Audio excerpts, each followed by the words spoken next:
You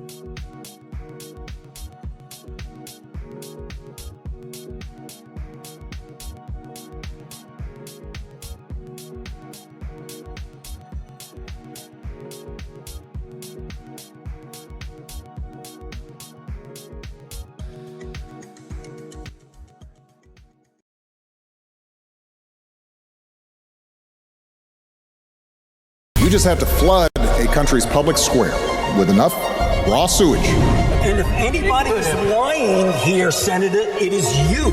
Once they lose trust in their leaders, in mainstream media, in political institutions, in each other, in the possibility of truth,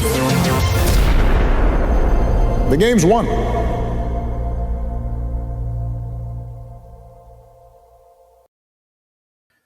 With Broken Truth, I am John Davidson. It's another lovely day in Southern California. And today I'm joined by Dr. Nathan Honeycutt and Dr. Lee Jussim. Nathan is a visiting researcher at Rutgers, and Lee is a professor of social psychology. Welcome, gentlemen. Nice to be here. Yes. So I stumbled across you guys just to give a quick rundown to everyone. And you had a paper that you had written called on the connection between bias and censorship in academia. And I found that fascinating because a lot of the world that I live in is in this realm of censorship. You know, there are a lot of people, especially since 2020, that have been, censored, silenced, shamed, humiliated, attacked, deplatformed, demonetized, just demons. I mean, there's just a whole lot of stuff that has gone down that has just astounded me. And a lot of it seems to come from this world of academic research and our schools. And I think what we're experiencing, in my opinion, is an extended effect of what happens when your schools become so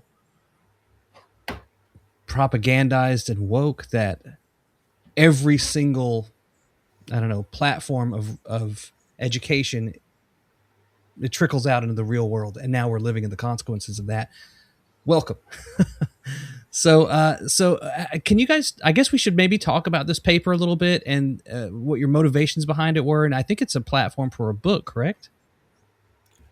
Well, it's a chapter in an edited book on the kinds of issues that you just raised. So we're, the author of the edited book is John Mills.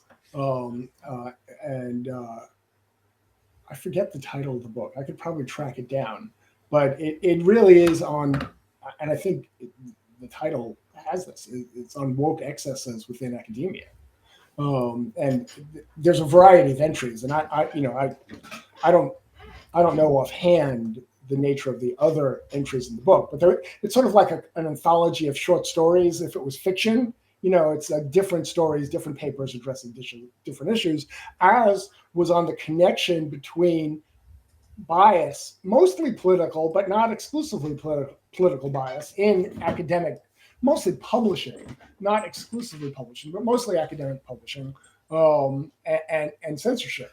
And that was an idea that's been floating around in certain circles, but I don't know of any paper before this one that has directly drawn a connection between bias and censorship. And so that was the point of the paper, was to draw that line. So what kind of research do you do for a paper like this? Well, both. I mean, Nate's main position is actually with FIRE, the Foundation for Individual Rights and Expression. He's a research scientist there. That's what they do. They do free speech and academic freedom. And this has been an area, both, I probably started doing actual scholarship on political biases within academia 12, 14 years ago. I think my first publications were 2011, 2012 on that topic. But those were on bias. Bias is not the same as censorship. You can have biases in lots of ways. You can even have biases without censorship, probably. I mean, certainly to some extent you can have that. But then as things began to get worse in academia, which I would date to about 2015, more or less is when it began to really escalate. 2020 gave it booster rockets, where what you described, John, people being canceled and censored, and in academia, papers were being retracted. Some people lost jobs, for offending the wrong mob, and so there was. So I've been doing work on that for, 8, 9 years or so, drawing that connection between censorship and retractions. And Nate was a grad student in my lab. I don't remember when you started, but it's a long time ago now. And we were simpatico on this point and had other things on this topic over the years. So, you have there's all sorts of, your question was the data. So the data for this are both events, real world events, people being fired for crossing the mob, and there's a number of those. But there's also survey data. There's like tons of survey data. I mean, Nate's dissertation documented the extreme political skew among academia. So actually, Nate, you want to give a little sort of summary of that portion of your dissertation? Sure. Yeah. A lot of my work in the central in my dissertation was studying political bias among university faculty and just the experiences of faculty on campus related to their politics, and consistent and building upon prior work that has just simply sought to figure out what percentage of faculty are liberal, conservative, or something in the middle. I asked a lot of questions about that and just was able to get some helpful and interesting, useful data points showing how, the skew is still heavily to the left, and even increasingly so, even more so. Ask some questions beyond the typical, are you very liberal, very conservative, kind of 1 to 7 scale, asking how well do you identify with being a Marxist or a socialist or a radical or a political activist?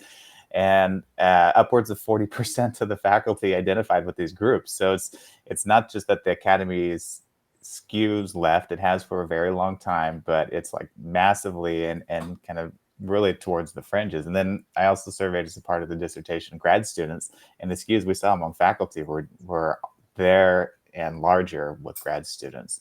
So it's that's what's coming down the pike if the trends continue as is. What I feel like has happened is that a lot of this has gone on in secret almost. I mean, if you're in the school systems, you see it everywhere you go. It is the absolute normal process of just existing in the school system. Almost, I don't even really know any university, even ones that you would think would be rather conservative. Mm-hmm. And I don't even know if conservative is the right term. Balanced? I don't know.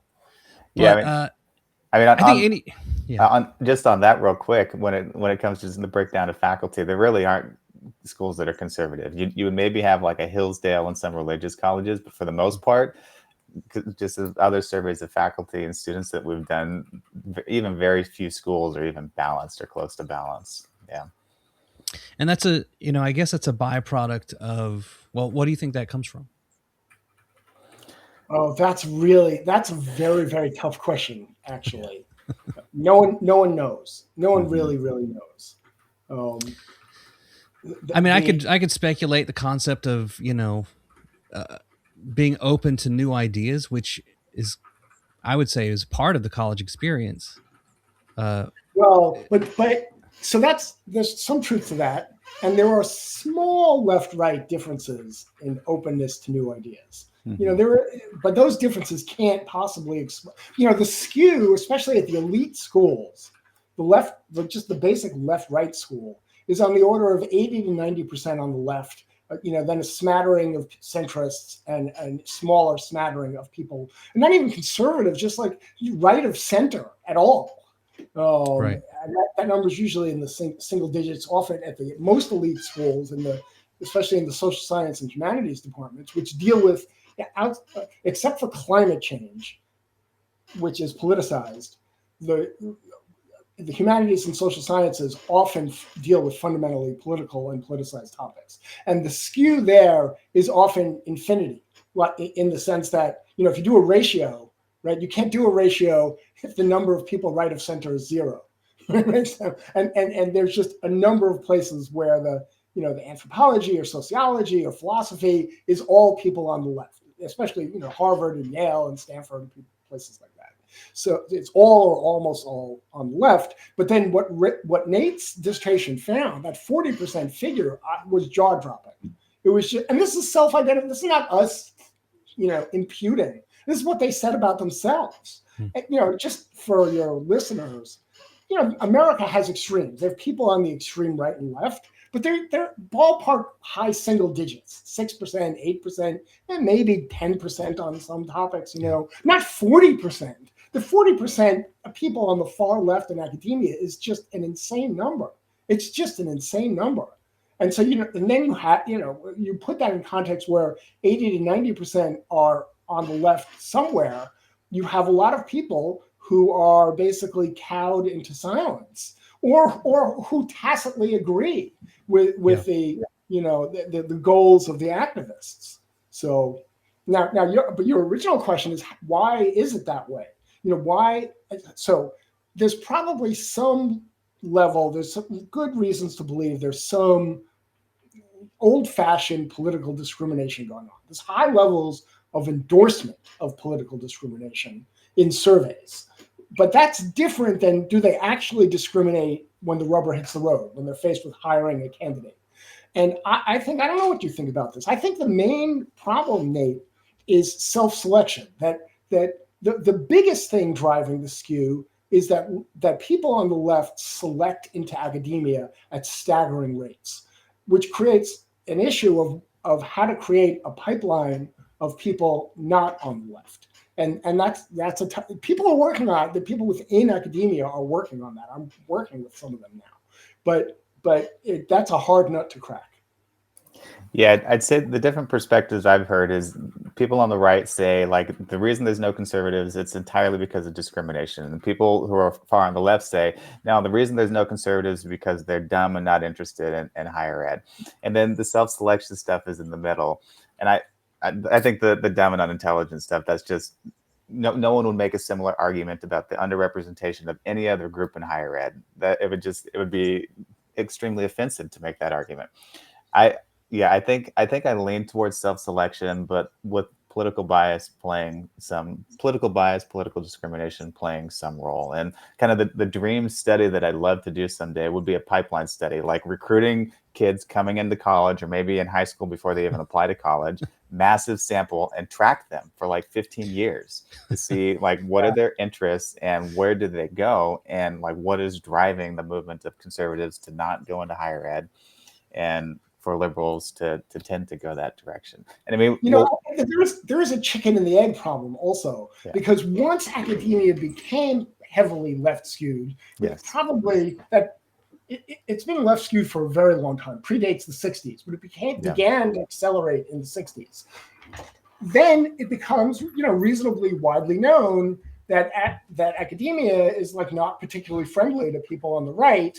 And so if you were on the right and you are possibly interested in academia, then you discover this. It's like, well, maybe this really isn't the place for me. That's like, so there's self-selecting, and there's self-selection. I think of pure self-selection as in a perfectly, open world. Would there still be some left-right difference in selection into academia? And maybe there would, but it wouldn't be this gigantic. And so then there's this kind of self-selection because people know they're walking into a hostile environment. And who wants a hot career in a hostile environment? Yeah. The California teachers unions have sort of held the state hostage, and they have been sort of pushing these Marxist ideologies on children. And the ones pushing this were educated in this system that came from the universities. So it is very strange. I mean, you can look back and say, well, there was Chinese influence with these Confucius centers that popped up all over. China definitely pushed that out. Harvard, right, is the number one destination for Chinese Communist Party's members' children, I believe, if I remember that correctly. Yeah. And it's like a system that regurgitates and eats itself, and it just continues to grow. Obviously, a union typically lures in more left-leaning teachers, just by its very nature. But I don't know. How do we fix this? How do we put brakes on this, or at least I mean, do conservatives have to be considered a protected minority? Well, I don't. You can answer that, Nate. I could speculate. Yeah, I could speculate too. I have a couple things that are coming to mind, and one comment goes back to something, John, you mentioned a little bit earlier. I mean, when it comes to comparing conservatives to other groups that are typically considered underrepresented in the academy, conservatives are actually the most underrepresented. They're more underrepresented than blacks, than Hispanics, than women. I mean, there might be some disciplinary differences there. Protected group, I'd have to think about that for a minute, because I mean, when people have asked me, like, well, do you support affirmative action for conservatives? I say no. And in large part because if you force conservatives into higher ed, it's going to be met with so much resistance that nothing productive is going to happen. Right. But back to something that you were asking about earlier, which I think could play into a potential solution. You're saying, like, a lot of people seem like they don't recognize what's happening within higher ed. And I do agree with that. I do think it's changing a little bit.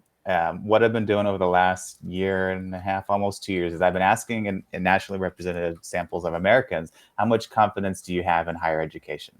And we've seen in Gallup's numbers, and then the numbers I've been getting, that's been dropping pretty steadily, especially among Republicans and conservatives. It's also started to drop a little among Democrats.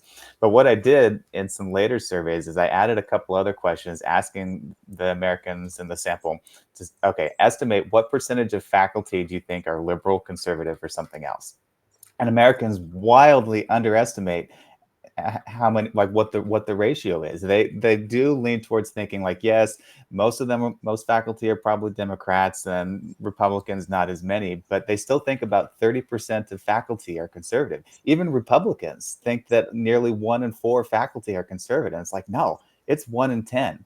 And then what I did after that is I asked another follow-up question, and I told them what the actual ratios are. Like, here's what the actual numbers are. And the numbers were a little old, but still pointing towards that. Now, given this info, how much confidence do you have in higher ed? And when people had the accurate information, confidence dropped. Democrats, not so much, but Republicans, independents, it dropped even further. So I think more people are waking up to what's going on in higher ed, which is why the confidence is slipping and leading some institutions to try to do something. But as more people become aware of it, I think that pressure will continue to mount.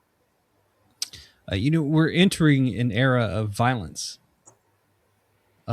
which is obviously very concerning, considering what happened to Charlie Kirk and the threats against other people that just seem to go out there. Are the universities encouraging this kind of rhetoric? And maybe by universities, I should say, are some of the members of the universities, the staff, the professors, are there consequences when this rhetoric is used for students and staff? Well, so we actually just completed with NCRI. This is a group I work with. They're a freestanding research institute that studies really threats to the society. And the report hasn't been issued yet, but we asked how much people think if Mamdani, the newly elected mayor of New York, was assassinated, how justified would that be? The question is how justified or unjustified. And about half of people who self-identified on the left said it would be at least somewhat justified. Then we asked the same, people on the right. I'm sorry, there was people, about half the people on the right said yes, that assassinating Mamdani would be at least somewhat justified. We asked the same question about Trump, and it was about 70% of people on the left said that it would be at least somewhat justified. So the endorsement. So this isn't academics, which is really what your question. Your question was how much of academics played into this. But first, I just wanted to put that out there, that the levels of support for political murder are staggering. Now people aren't, the 50 and 70% numbers aren't people scoring at the top of the scale. Where at the top of the scale, it's completely justified. The bottom of the scale, it's completely unjustified. Then it's like slightly justified and somewhat justified. And those numbers are anything other than completely unjustified. And so it includes people at the low, but not completely unjustified. Just to be clear about that. Okay. So these are very disturbingly high numbers of the endorsement of political assassination. So your question was, how much has academia played into that? And, I don't think I certainly don't have direct evidence on that, but there's enough, there are enough events where academics engage in this really brutally demonizing rhetoric. Usually it's about people on the right because, that's academia is overwhelmingly left and the people they despise are on the right. And that rhetoric often gets a lot of play. And so my guess is academia as an institution has generally contributed something to that political atmosphere, political zeitgeist, culture of sort of some degree of support for political violence. So, but I can't draw an empirical line. It's not like we have survey data that shows that academic pronouncements about Trump's supposed fascism predicts in surveys American support for political violence. I mean, I can't do a direct line there. Do you feel like part of what we're dealing with is almost mass narcissism? An inability to talk. I can say that. There is good evidence for correlation between psychopathy, narcissism, and Machiavellianism with left-wing extremism. So this is called the dark triad in personality. These are these sort of, people with personality traits, beliefs, and attitudes justifying the manipulation, exploitation, and sort of abuse of other people in order to get what they want. So that is associated with left-wing extremism. So it's actually a pretty insightful question. So the answer is kind of yes, actually.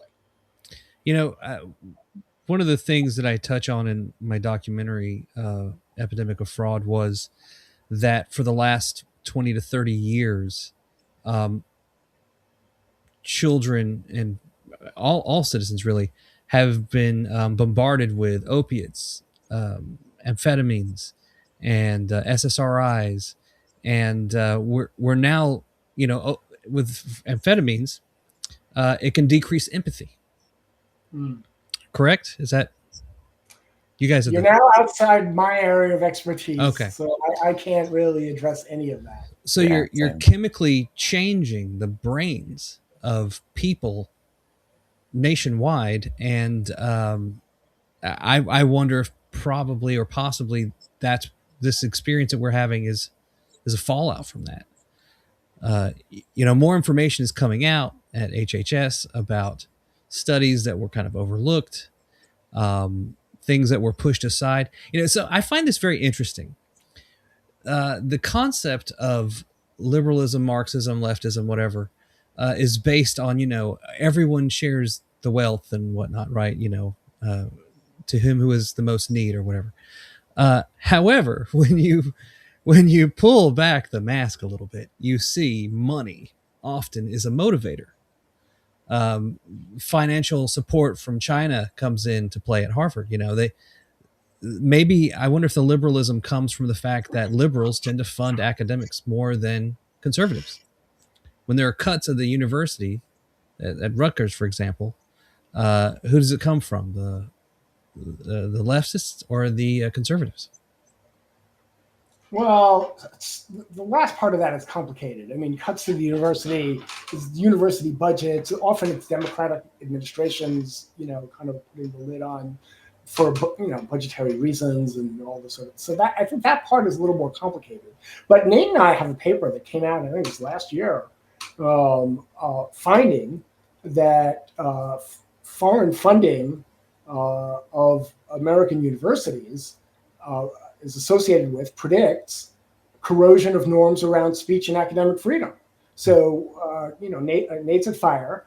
We connect in this paper, we connected the Department of Education data on foreign funding of universities with the FIRE data on cancellation attacks and, firings of people for speech violations. And, the more money the universities received from either Islamic or authoritarian regimes, the worse was their record on speech and academic freedom, and the worse their record was on anti-Semitism as well. So, so there is pretty good. We think that's pretty good. Now there is we only had, again, I want to be clear. These were correlations. It's possible that. So one possibility is that the foreign money was actually actively corrupting universities. That's absolutely possible. Another possibility is that already corrupt universities are particularly good at getting money from those. That's those probably sources. more accurate. Yeah. Yeah, right. We couldn't distinguish between those causal explanations, but something nasty is going on somewhere. Are you tracking what's happening in the United Kingdom with arrests for social media posts?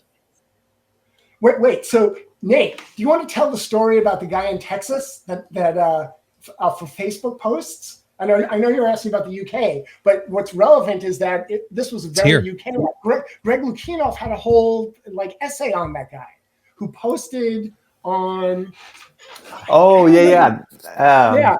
And I'm thinking you probably know that better than I do. I could probably track it down. But a guy was arrested for a Facebook post. And it didn't. I mean, if a Facebook post was like, okay, everybody murder John Davidson, and let's get him tomorrow night, and I'm organizing it. Well, you could be arrested for that. But this was not remotely. It was some political statement. I don't even remember what it was. And the guy spent 37 days in jail. Wow. Mm-hmm. In Texas? In Texas, yes. Wow. Which is very UK-like. That's why I'm answering your question about the UK, because the UK has a zillion stories like that. This was the first one I had ever seen in the States. Well, actually, Douglas Mackey, do you guys know his story? He was the Florida man that did the meme in 2016 that said, hey, everyone, you can vote online. No need to go to the polls. Just use your phone and text Hillary to, whatever. It was hilarious. And he got arrested, thrown in jail, convicted. Wow. So, I mean, granted, that's messing with elections a little bit. However, if people fall for that, maybe we don't want them voting to begin with. They shouldn't be driving the ship. I shouldn't say that. But yeah, Nate, do you want to follow up with the Texas guy a little bit? Sure. And Lee, if I'm thinking of the same case you are, it's Larry Bouchard, and he's actually in Tennessee, close cousin to Texas. Sorry. So that's okay. Yeah, really interesting story. He posted some memes after Charlie Kirk's assassination, and without getting too into the weeds on what he was posting, just some people took what he was posting as like a veiled threat against some of the local public schools, when the memes that he was posting were old memes from a school that had a similar name but was in a completely different state. And so he some cops paid him a visit and just kind of checking in on him. Nothing happened, and then like in the middle of the night, cops showed up again and arrested him, and he spent over a month in jail. He missed his granddaughter being born. He lost his job, and just a variety of other things. And I mean, ultimately, I think part of the reason that he got out is because people started to hear about it and just recognize that the sheriff's case against him was pretty weak. But yeah, I mean, he posted memes and was arrested for it. And so Elon has a policy now where he supposedly will defend people who are fired or punished for their social media posts, as long as it doesn't threaten violence or something like that. I think one of the most notable cases was the girl Gina Carano, who was in the one of those Star Wars shows on Disney. She was fired and because she made a post on social media, and Disney didn't like it, and it was political.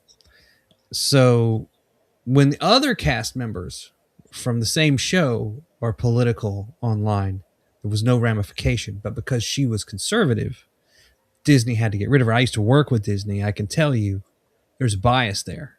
And I have a friend who worked there who told me at one point he had been there for a couple of years. And then about, 3-4 years ago, HR started transitioning employees to only minorities. And you may have seen James O'Keefe. He's done a story with Disney HR people officially stating that, they won't hire people unless they were diverse enough. They had a black candidate for a job, but he wasn't black enough. Is what they said in the undercover video. It's just amazing. But my friend who was there said to me, he goes, I was in the room one day and a guy came in, we were hanging out. And he goes, oh, so you're the token white guy. And he was all that's left. And he's no longer there now. And that's really an issue with Hollywood, is that it became a propaganda tool as opposed to an entertainment tool. And I think you can see how the nation feels about that when you look at a movie like Maverick that came out. And I almost feel like the people at Universal were upset that it was so successful, because people were just glad to see a Hollywood icon fly around and, kick people and punch people and blow them up in airplanes and not have a gay tranny scene where he, makes out with an Eskimo or something. You know what I mean? Like, it was just fun. It was just entertainment. When did that go away?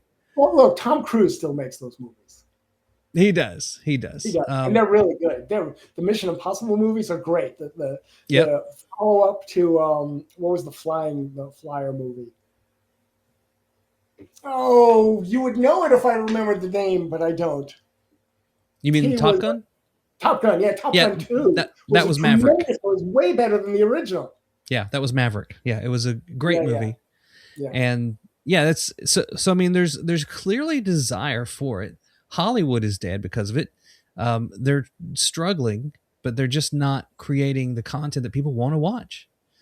Yeah. And when it comes back and ties into academia, when the news media doesn't report the things that are going on in your universities, when they look the other way, it allows it to fester. But an interesting thing is happening where you have podcasts like this.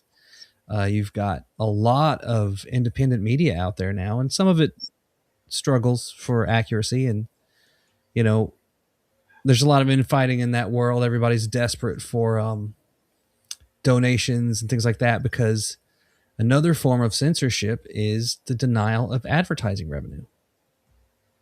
My friends at worldtribune.com, they're considered to be a little more conservative. Their revenue and generated traffic has just fallen off a cliff. Mm. And part of that comes from an unusual thing that I discovered, is that server administrators for websites have created ban and block lists and shadow ban lists.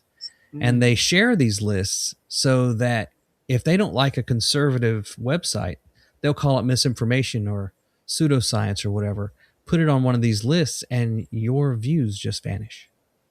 Yeah.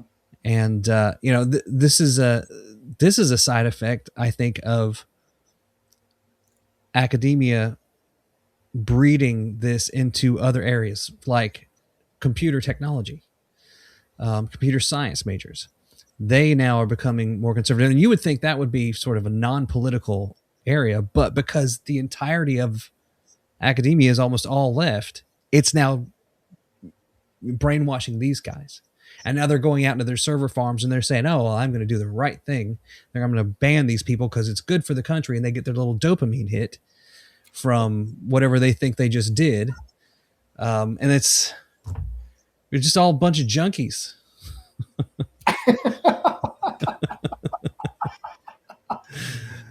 So you guys are the smart ones here. How do we fix it?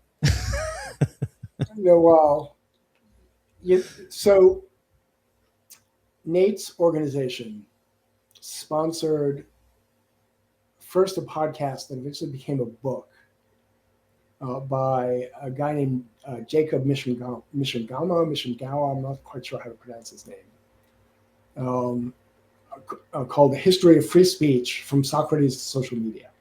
The podcast is amazing, and the book is really, really good also. And the reason I'm bringing it up is the fight for free speech and freedom in general and academic freedom is eternal. It's eternal. The support for it kind of ebbs and flows historically. And I would say for most of my adult life, I took it for granted, that free speech was that everybody agrees that this is valuable and important, or almost everybody. And in the last, 15, 20 years, I have changed my view. And I think the society changed. I think it became less free, actually. So the fight is eternal. The fight is eternal. The right is not immune to this. I mean, the right has its own kind of ugly history of endorsing censorship and stuff. It was heavily oriented towards evolution and pornography and all sorts of stuff in maybe the 70s, 80s, and 90s. But more recently, both the Trump administration and certain, elected Republican officials in various states have lobbied, sometimes successfully, to get faculty fired for, kind of glorifying Charlie Kirk's murder, which, all right, I don't think that's a good idea, but it's absolutely protected speech. Right. I dislike it immensely.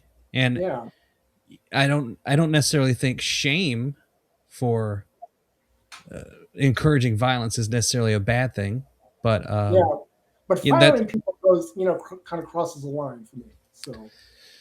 So I guess we're not going to fix this in an hour. No, we're not going to fix it. Yeah, unfortunately not. In some ways, part of the answer though are things like this podcast. Is raising people's awareness about the depth and severity of the problem. Most people, most of the time, I think actually are freedom loving. If you get them in the wrong way, they'll say and actually may support things that are corrosive to it.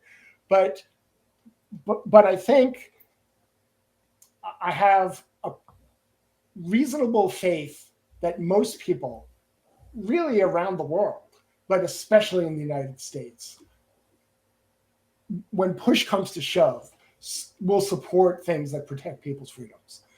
And a lot of it, and you kind of alluded to this earlier, John, was that it went on under the radar, but people just weren't aware how much this stuff was going on. So the first step, not the last step, but a beginning is to raise people's awareness of the depth of the problem. And so part of the solution are very much things like this podcast and our paper.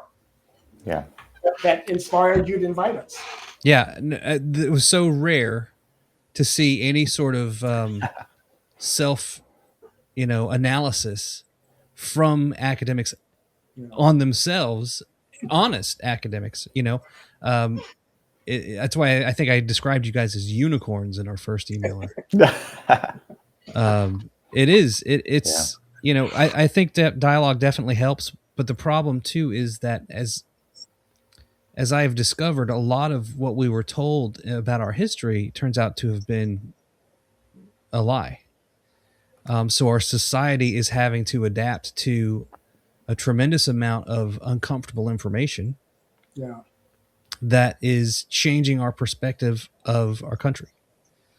And as we transition, people are going to get mad on both sides. I mean, we're learning about all the crazy military experiments on citizens, releasing bacteria over San Francisco to see if it would make people sick and die. Wait, I don't know that story. Oh, I've got a whole map of unethical human experiments in the history of the United States. I can share with you. Yeah. I'd send that, when this is done, if you would send that to us. Well, because it just was astounding to me that we did this. They were experimenting with babies and radiation exposure in the 50s, 60s. There's just a lot of, they were releasing biological weapons from a rooftop in St. Louis, I think, Missouri. I mean, just we are lab rats, and we have been for a very long time. COVID, I think, maybe was I don't know, a keystone event, right? To wake people up and have them start asking questions. For me, I kind of broke out of the matrix when I saw Zero Hedge get censored in 2020. It doesn't mean it's a news reporting website.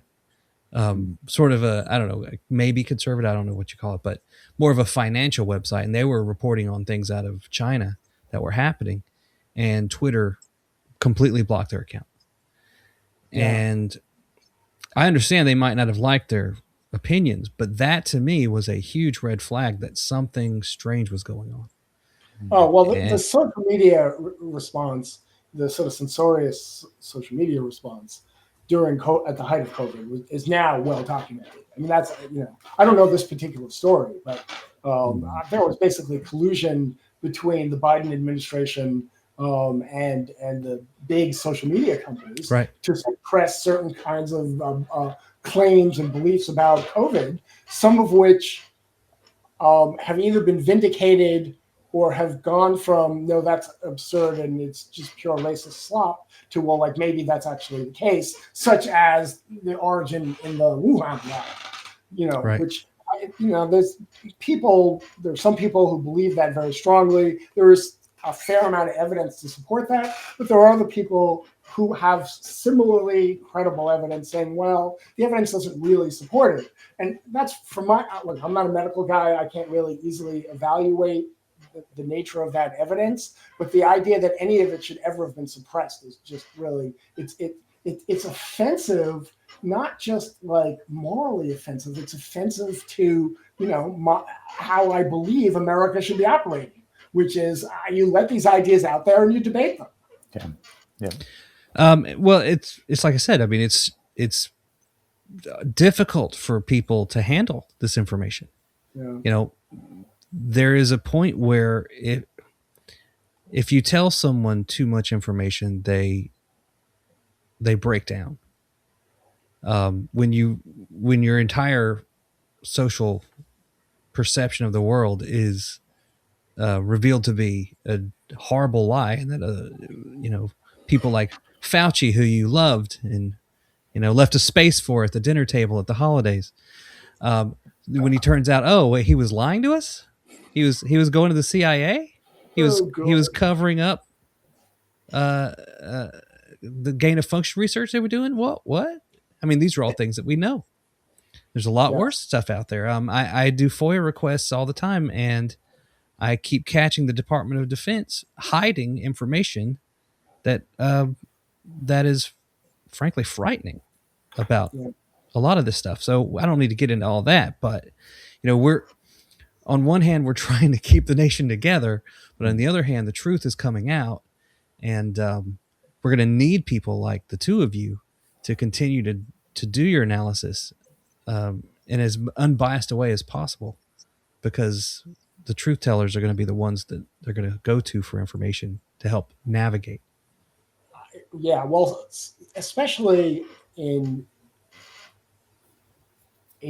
almost any non-totalitarian society, censorship is dramatically ineffective because so one issue is it bad on its merits, and almost always it is, but attempts at censorship almost always backfire because any idea, even completely repulsive, completely wrong ideas, will find an audience, and then those promoting those ideas can use the censorship as an argument for why they're really onto something. If we weren't onto something, why would they have to censor us?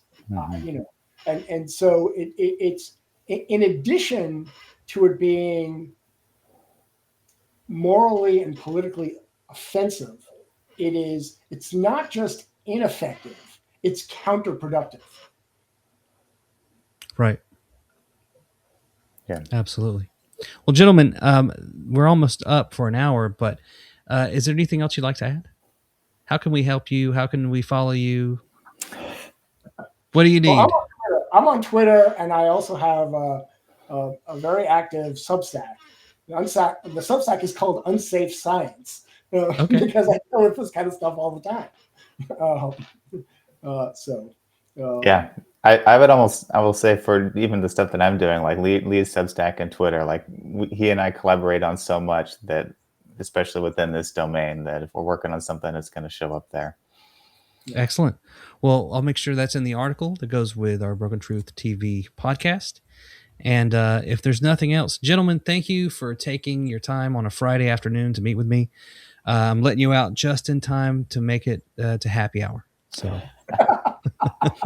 all right. Thank you, John. Thanks for thank having you, us, boy. John. Take care.